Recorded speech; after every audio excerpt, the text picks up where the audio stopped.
As we have started with front-end development with HTML, we'll be seeing how to write a basic HTML script with some content to be seen on the web page. So we'll practically perform the code every time, and then we'll see what the output is. As we know that it's a scripting language, we don't have error sections over here, and we'll be using a text editor and not an IDE over here for starting purposes. And then we'll switch back to any of the IDEs that is provided, so that the learners can see both how to use text editors and how to use IDEs, both the ways. So here I'll be using Sublime. You can use Notepad, Notepad++, you can use Atom. There are many text editors available. You can use Gedit if you're working with Linux. So there are many of them available. Sublime works with every every OS, whether it's iOS, whether it's Linux, whether it's Windows, everyone. So I'll be using here Sublime. So let's get started. First we'll be having HTML tags. So basic tag is HTML. It is the starting and ending tag. Okay. So good thing about this is so first it will be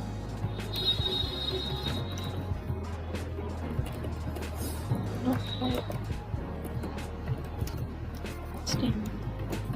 And then so this is just for declaration that we are using HTML5. The thing is, you can see over here that as you are using Sublime supports the auto closing of tags, so that if you forget also it will close for you. Normally every IDE may not do the same thing, so I use Sublime because it's user friendly. We'll add a title just for looking that you have to use title tags. As you just saw, it just by default gives me a closing tag. Let's say my first HTML document.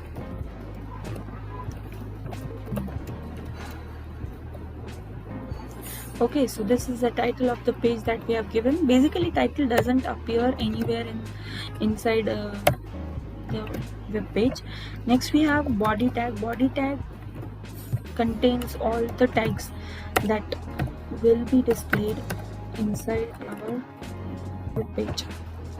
So as we are just starting into it, anything if you want to print, you can just simply write over here. There is no specific tag for printing anything on the web page, as you might be using for Java or C or C++. For C you use printf, for Java you use different things, for .NET you use different things. So basically here we just have to write whatever we want to print. For Python also we use print command, but here we can just type it that hello, welcome to our first web page. Let's dive in. So now I'll just click save. Already we are here. Already we have saved this. So what we'll do is we'll just go over here. I have saved this. We have this welcome under welcome page. So what we'll do is we'll just where it is open with, and we'll open with Chrome. So here you can see hello, welcome to our first web page. Let's dive in. So this is how you write a basic web page. We'll be using many different templates, many different styles and things. We'll be working with many different stuff in HTML and CSS. So stay tuned for more such content to Technostic. Please do like, share and subscribe our channel.